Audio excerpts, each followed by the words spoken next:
أعوذ بالله السميع العليم من الشيطان اللعين الرجيم. بسم الله الرحمن الرحيم. رب اشرح لي صدري ويسر لي أمري واحلل عقدة من لساني يفقهوا قولي. الحمد لله رب العالمين وصلی اللہ علی محمد وآلہ الطاہرین. صلوات.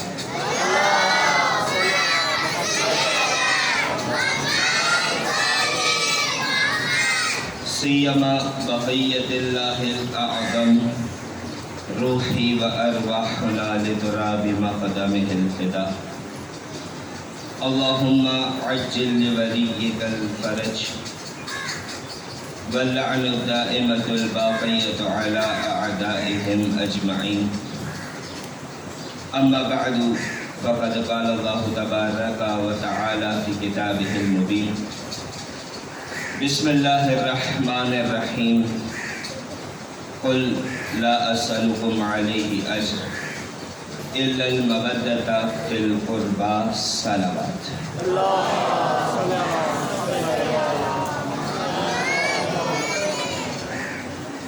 اب جن بچوں نے صلوات نہیں پڑھی تھی وہ ایک مرتبہ صلوات کرنا ہے.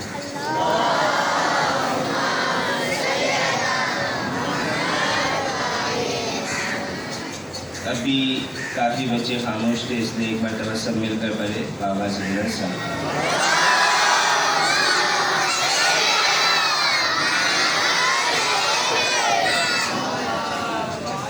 اب یہ ہے کہ ٹائم تو لمیٹڈ ہے لیکن آپ کے اوپر ہے. اگر آپ ساتھ ساتھ چلیں گے رسپانس دیں گے تو جو ہماری مجلس ہے وہ بالکل ایگزیکٹ ٹائم ہے اس سے پہلے ختم ہو جائے گی. ورنہ بھی سوچنا پڑے گا کہ کیا کرنا ہے, ٹائم پہ ختم کرنی ہے نہیں کرنی. اچھا کتنے بچے ایسے جو کہہ رہے ہو کہ ٹائم پہ ختم کرنی وہ ہاتھ اٹھا دے تاکہ پتہ چل جائے. ابھی آپ کو 50-50 کا معاملہ لگے کیا کرے سمجھ نہیں آ رہا. ایک مرتبہ صلوات ہے محمد آل محمد.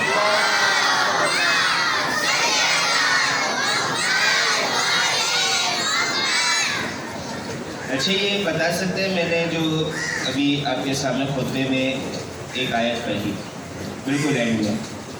عام طور پہ طریقہ یہی رہتا مجلس کا کہ جب خطبہ پڑھا جاتا ہے تو اس خطبے کے اینڈ میں کہ جسے ہم سرنامہ کلام کہتے ہیں اس میں ایک آیت پڑھی گئی. کوئی بتا سکتے ہیں وہ آیت کون سی تھی؟ یعنی آیت میں ایک اور مرتبہ پڑھ سکتا ہوں, اس کا ایڈریس بتا دیں. قل لا اسألکم علیہ اجرا الا المودۃ فی القربى. آئے مودت نام تو یاد ہوتا ہے, کس سورے میں؟ کوئی بتا سکتا ہے کس سورے میں آئے مودت ہے؟ چھوٹے بچوں میں سے کوئی نہیں؟ سورہ شورا. ٹھیک. اور آیت کا نمبر کیا ہے؟ آیت نمبر 23. بیسیکلی یہ پوری آیت نہیں ہے بلکہ سورہ شورا کی آیت نمبر 23 کا ایک حصہ ہے. اب سب کو یاد ہوگی آیت مودت کس سورہ میں ہے؟ سورہ شورا. آیت نمبر کیا ہے آیت مودت کا؟ 23. اچھا یہ ان آیتوں میں سے ہے کہ اہل بیت سے محبت کرنے والے افراد. اب آپ کے سامنے آپ تمام سیکنڈ کلاس سے لے کر اینڈ تک یہاں پر بچے موجود ہیں, تو بچوں کو ان آیات سے آشنائی رہتی ہے. یعنی کم سے کم نام تو یاد ہوتا ہے. کتنی مشہور آیتیں ہیں؟ آیت مودت ہو گئی, آیت تطہیر ہو گئی, آیت مباہلہ ہو گئی. تو یہ وہ آیتیں کہ جن سے آشنائی ہوتی بھی ہے اور ہونی بھی چاہیے. اب یہاں پر اس سے پہلے کہ آیت کا ترجمہ پیش کروں، اکثر بچوں کو ترجمہ بھی پتا ہوگا، لیکن ایک سوال جو آپ سے کرنا چاہوں گا، یا اس حوالے سے سوچئے گا کہ اگر ہم کوئی کام کرتے ہیں، کوئی سروس دیتے ہیں، تو اس کام کے عوض میں کیا ملتا ہے؟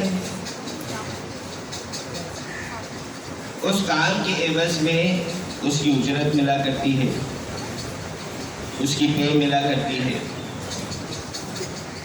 یعنی کوئی نہ کوئی چیز اس کام کے اگینسٹ میں ہمیں ملتی ہے۔ لیکن کچھ کام ایسے ہوا کرتے کہ جن کی اجرت نہ لو تو اچھا ہوا کرتا، یعنی کچھ کام کا اجر ڈیپینڈ اس بات پہ کرتا ہے کہ اسے لوگوں کی نظروں سے چھپا کے کیا جائے، فقط اللہ کے لیے کیا جائے۔ جس کی ایک مثال کیا ہے؟ صدقہ دینا، کہ اگر آپ کسی کو صدقہ دیتے ہیں، صدقہ دینا چاہیے، اچھی بات ہے، اور عام طور پہ ہمیں سکھایا بھی جاتا ہے کہ جب صبح گھر سے نکلے تو صدقہ دے کر نکلے، کیوں؟ کیونکہ صدقہ بلاؤں کو بھی ٹالتا ہے، صدقہ انسان کی حفاظت کے لیے بھی ضروری ہے۔ اب جب انسان صدقہ دیتا ہے تو ایک سوال کرنا چاہوں گا کہ وہ صدقہ زیادہ اچھا ہے کہ جو آپ نے چھپ کر دیا ہو، مینس کسی اور نے نہیں دیکھا ہو، جسے دینا تھا فقط اس کے ہاتھ میں دیا اور آپ نکل گئے، یا وہ صدقہ زیادہ اچھا ہے کہ آپ نے 20 لوگوں کو جمع کیا، فوٹوگرافر جو موجود ہیں وہ آپ کی تصویریں بھی کھینچ رہے ہیں اور دوسرے لوگ دیکھ بھی رہے، کون سا صدقہ زیادہ اچھا ہے؟ جو چھپ کے دیا جائے، یہی ہے، یعنی جو کام بے لوث کیا جاتا ہے اس کا اجر اللہ کے نزدیک زیادہ ہوا کرتا ہے، اور اگر کبھی لوگوں کو دکھا کے کیا جائے یا کسی اچھے کام کا عوض لوگوں سے مانگا جائے تو اکثر اوقات جو ہم نے اچھا کام کیا ہوتا ہے اس کا اجر جو ہمیں اللہ سے ملنے والا تھا وہ اجر ضائع ہو جاتا ہے۔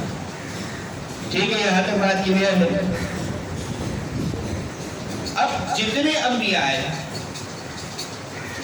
جناب آدم، جناب نوح، جناب عیسیٰ، جناب موسیٰ، جناب ابراہیم، جناب اسماعیل، جناب یعقوب، جناب یوسف، جتنے انبیاء ہیں جنہوں نے تبلیغ دین کی، انبیاء آتے ہیں، توحید کا پیغام پہنچاتے ہیں، لوگوں کو بتاتے ہیں کہ اللہ ایک ہے، اللہ واحد و یکتا ہے، اس کے علاوہ کسی کی عبادت نہیں کرنی چاہیے، لوگوں کو برائی سے روکتے ہیں، اچھے کام کی ترغیب دیتے ہیں۔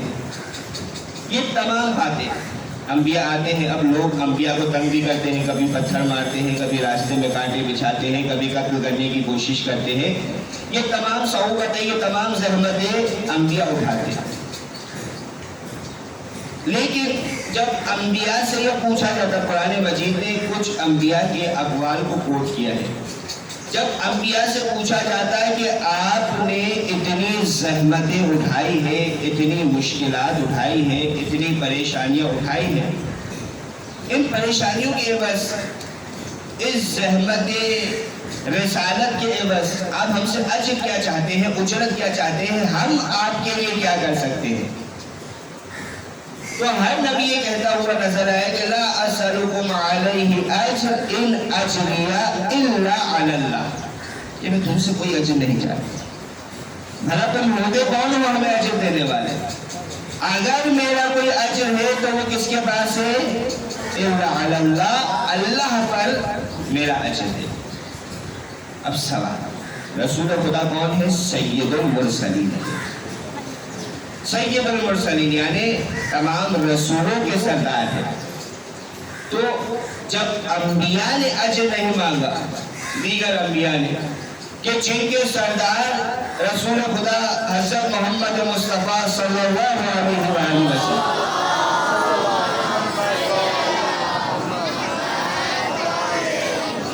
جب انہوں نے اجر نہیں مانگا تو رسول خدا اجر مانگ رہے ہیں. سوال ہو گیا کلیئر کہ کیا وجہ ہے؟ جب انبیاء نے اجر نہیں مانگا تو رسول خدا اجر کیوں مانگ رہے ہیں؟ اب آتے ہیں آیت کے ترجمے کی طرف. کوئی بتائے کہ اس آیت کا ترجمہ کیا ہے؟ قُلْ لَا أَسْأَلُكُمْ عَلَيْهِ أَجْرًا إِلَّا الْمَوَدَّةَ فِي الْقُرْبَى.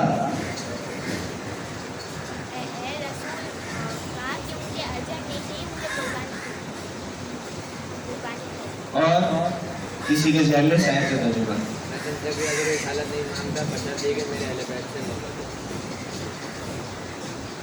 انہوں نے کہا ہے کہ میں تم سے کوئی اجر رسالت نہیں چاہتا مگر یہ کہ میرے اقربا سے مدد کرو. یہ ایک حد تک ترجمہ درست لیکن نامکمل، یعنی جتنا ترجمہ پیش کیا گیا اتنا صحیح ہے لیکن انکمپلیٹ ہے، نامکمل ہے. اور یہ جو نامکمل ترجمہ ہے اگر اسے مکمل کر دیا جائے تو جو میں نے آپ سے سوال کیا تو اس کا جواب بھی مل جائے گا. سوال کرنے نا کہ رسول خدا نے اجر کیوں مانگا، تو ترجمہ کیا کیا گیا کہ میں تم سے کوئی اجر نہیں چاہتا مگر یہ کہ میرے اقربا، قرابت دار، رشتہ دار، اہل بیت ان سے محبت کرو، ان سے مودت کرو. یہ نامکمل ترجمہ ہے، کمپلیٹ ترجمہ ہے. اس آیت کی جو اسٹارٹنگ ہے، اس آیت کی جو ابتدا ہے وہ کس سے ہو رہی ہے؟ کلمہ قل کے ذریعے سے. قل کا مطلب کیا ہوتا ہے؟ آپ کہیے، آپ کہیے. اللہ کس سے مخاطب ہے؟ اپنے حبیب سے مخاطب ہے. یعنی اب جواب کیسے ملا؟ جواب ایسے ملا کہ یہ رسول خدا اپنی مرضی سے یہ اجر نہیں مانگ رہے بلکہ اللہ یہ اجر اپنے حبیب سے طلب کروا رہا ہے. یعنی حقیقتاً دیکھا گیا اگر اللہ کے رسول سے پوچھا جاتا ہے یا رسول اللہ آپ نے 30 زحمتیں اٹھائی، ہم آپ کو کیا اجر دیں؟ تو اللہ کے رسول بھی تو یہی کہتے ہیں کہ تم ہوتے کون ہو مجھے اجر دینے والے؟ کیوں کون ہے یہ ہستی؟ حدیث کے ساتھ لوگ پڑھتے ہیں نا، انما خلقت السماء مبنیہ ولا ارض مدیہ ولا قمر منیرہ ولا شمس مضیہ ولا فلک یدور ولا بحر یجری ولا فلک یسری الا فی محبت هؤلاء الخمسة الذین هم تحت الکساء. حدیث کی ساتھ پڑھتے تمام چیزیں خلق کی گئی کن کے لیے؟ ان 5 کے لیے کہ جو چادر کے نیچے آئے، تکھیر کے نیچے ہے. تو جب یہ تمام کائنات اللہ کے رسول میں خلق کی گئی تو انسان کیا دیکھ سکتا ہے اللہ کے رسول؟ تو حقیقتاً اللہ کے رسول سے پوچھا جاتا ہے، اللہ کے رسول یہی کہ میں اجر نہیں چاہتا، لیکن یہ اجر کا تقاضا کروایا ہے کس نے کروایا ہے؟ اللہ نے، کہ آپ یہ اجر طلب کروائیے. اور اس کے پیچھے مقصد کیا ہے؟ یعنی ایک وجہ جو علماء بیان کرتے ہیں، اب اسے زیادہ طویل نہیں کروں گا، میں اسی خود ایکسپلینیشن موجود، فقط یاد رکھنے کے لیے جو وجہ بیان کی جاتی کیا ریزن ہے، کیا سبب ہے. قرآن مجید وہ کلام اللہ کا کہ جس کی حفاظت کی ذمہ داری خود اللہ نے لی. اِنَّا نَحْنُ نَزَّلْنَا الذِّكْرَ وَإِنَّا لَهُ لَحَافِظُونَ. کہ ہم نے ذکر کو نازل کیا، اس قرآن مجید کو نازل کیا، ہم اس کی حفاظت کرنے والے. ہم تک جو دین پہنچا بیسکلی 2 چیزوں سے پہنچا. تمام مسلمان اس بات پہ متفق ہیں، کتاب خدا یعنی قرآن مجید اور سنت. اب یہ 2 چیزیں ہیں کہ جن کے ذریعے سے ہم تک دین پہنچ رہا ہے. قرآن مجید کی حفاظت کی ذمہ داری. اب دین اگر سلامت ہم تک پہنچنا ہے تو دونوں چیزوں کا اوتھینٹک ہونا ضروری ہے، دونوں چیزوں کا مستند ہونا ضروری ہے. قرآن مجید کیسے محفوظ رہے؟ اللہ نے ذمہ داری دے دی کہ اس کی حفاظت ہم کریں گے. اب یہ سنت کیا گارنٹی ہے کہ ہم تک جو سنت رسول پہنچے گی وہ بھی اوتھینٹک پہنچے گی، وہ بھی مستند پہنچے گی؟ تو اس کی گارنٹی اللہ اس انداز میں دے رہا ہے کہ اگر اہل بیت کے دامن کو تھام لیا تو اس کا مطلب یہ ہے کہ جو سنت تمہیں اہل بیت سے ملے گی وہ وہی سنت ہے کہ جو اللہ کے رسول کی حقیقی سنت ہے. یعنی حقیقتاً اگر اہل بیت کے دامن کو تھام لیا تو نتیجہ کیا نکلے گا؟ کہ جو حقیقی دین ہے وہ انسان پالے گا. اور اللہ کے رسول حضرت محمد مصطفیٰ صلی اللہ علیہ وآلہ وسلم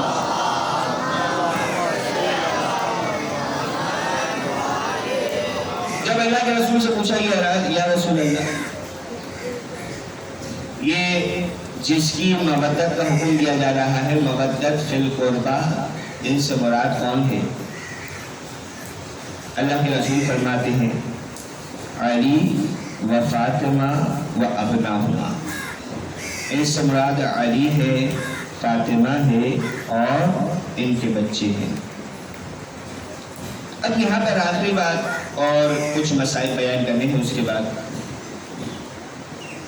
اگر ہم کسی سے محبت کرتے ہیں، کسی کو پسند کرتے ہیں، کسی کو اپنا آئیڈیل بناتے ہیں، یعنی مثال تو آپ کے سامنے کہ یہاں تو اسکول میں تو ہم ایک یونیفارم پہن کے آتے ہیں، اگر جب انسان ایک نارمل ڈریسنگ کرتا ہے، اگر پوچھا جائے بھائی ایسی ڈریسنگ کیوں کی، یعنی کوئی کسی نے کچھ ہٹ کے ڈریسنگ کر دی، کوئی یونیک سی ڈریسنگ کی، کہا ایسی ڈریسنگ کیوں کی؟ کہا کہ فلاں بندے کو دیکھا تھا، مجھے وہ اچھا لگا، اس کی وہ ڈریسنگ اچھی لگی تو میں نے ویسے کپڑے پہن لیے۔ یا کوئی پرٹیکولر ہیئر اسٹائل آپ نے بنا دیا، کہا ایسے بال کٹوانے، ایسے کٹوانے، پوچھا بھائی ایسے کیوں کٹ رہا ہے؟ کہا کہ فلاں کو دیکھا تھا، اس کے ایسے بال تھے، مجھے پسند آئے تو میں نے ایسے بال بنا لیے۔ کچھ افراد ہوتے ہیں کہ جو بات کرنے کے انداز کو کاپی کیا کرتے ہیں، کہا کہ ایسے کیوں بات کرے؟ کہا کہ فلاں بندہ اس انداز میں بات کرتا ہے، مجھے پسند ہے تو میں نے اسے کاپی کیا، اس جیسے بات کرنے کا طریقہ اپنانے کی کوشش کر رہا ہوں۔ یعنی ایک نارمل سا رول ہے کہ انسان جسے پسند کرتا ہے اسے کاپی کرنے کی، اس جیسا بننے کی، اس کے اطوار کو اپنانے کی کوشش کرتے ہیں۔ ایک عام سی بات ہے۔ ہم کس سے محبت کرتے ہیں؟ یعنی ایسے تو بڑی محبتیں ہیں، امی ابو سے محبت کرتے ہیں، بہن سے محبت کرتے ہیں، بھائی سے محبت کرتے ہیں، لیکن سب سے زیادہ محبت کس سے کرتے ہیں؟ جب زیارتیں پڑھتے ہیں اس میں ایک جملہ آتا ہے بھی ابھی انت و امی و نفسی، کہ اے اہل بیت رسول آپ پر، یا اے مولا حسین آپ پر ہمارے ماں باپ قربان ہیں، ہماری جان قربان ہے، اس طرح کے جملے کہتے ہیں نا۔ اس کا مطلب کیا ہوا؟ سب سے زیادہ ہماری محبت کس کے لیے ہے؟ اہل بیت کے لیے ہے، امام حسین کے لیے ہے، شہداء معصومین علیہ السلام کے لیے ہے، انہیں کے لیے ہے ہماری محبت۔ کیوں؟ کیونکہ اللہ نے حکم دیا ان سے محبت کرنے کا۔ تو جب ہم جس سے تھوڑی سی محبت کرتے ہیں انہیں کاپی کرنے کی کوشش کرتے ہیں، تو جن سے محبت کرنے کا حکم دیا گیا ہے انہیں بھی کاپی کرنا چاہیے۔ یعنی انہیں دیکھنا چاہیے کہ انہیں کیا باتیں پسند ہیں، کن باتوں سے وہ خوش ہوتے ہیں، کن باتوں سے وہ ناراض ہوتے ہیں، وہ ہم سے کیا چاہتے ہیں، وہ کس انداز میں گفتگو کیا کرتے تھے، تو ہمارے انداز میں بھی اس بات کی جھلک نظر آنی چاہیے۔ وہ کن چیزوں کو ناپسند کیا کرتے تھے تو ہمیں بھی ان چیزوں سے دور رہنا چاہیے۔ وہ کن چیزوں کو پسند کیا کرتے تھے تو وہ چیزیں ہماری زندگی میں شامل ہونی چاہیے۔ ان کا رہن سہن کیسا ہوتا ہے، یہ تمام چیزیں ہم اہل بیت سے محبت کرتے ہیں۔ اچھا، یہ تمام چیزیں پتہ کیسے چلے گی؟ جب ہم ان کی سیرت کا مطالعہ کریں گے، ان کی زندگی کو پڑھیں گے یا ان کی زندگی کے حوالے سے سنیں گے۔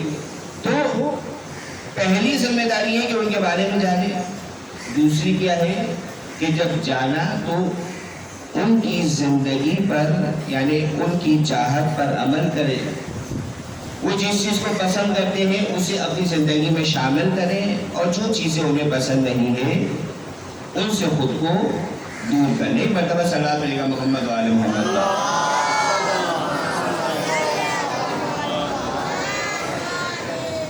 تو یہ وہ ہستیاں کہ جن کی محبت کو ہم پر فرض کیا گیا، لیکن جن کی محبت اجر رسالت قرار دی جا رہی ہے، زمانے والوں نے ان کے ساتھ کیا سلوک کیا کہ کربلا کے میدان میں اسی حسین کو شہید کیا گیا، اور حسین جس بچی سے محبت کرتے تھے اسے تماچے لگائے گئے، اس بچی کے کانوں سے بالیاں اتاری گئی۔ اب یہاں پر میں جملہ ذرا سا تبدیل کروں گا کہ بالیاں اتارنا الگ مطلب ہوا کرتا ہے، بالیاں کھینچ کے نکالنا الگ ہوا کرتا ہے۔ روایتوں میں ملتا ہے کہ جب حوریہ ملعون خیمے میں آیا تھا نا، اس نے دیکھا کہ ایک بچی سہمی میں کھڑی ہے، اس کے کانوں میں بالیاں ہے، نزدیک آتا ہے، سکینہ گھبرا کے پوچھتی ہے کہ شخص تو کیا چاہتا ہے؟ کہا کہ مجھے تیری بالیاں چاہیے۔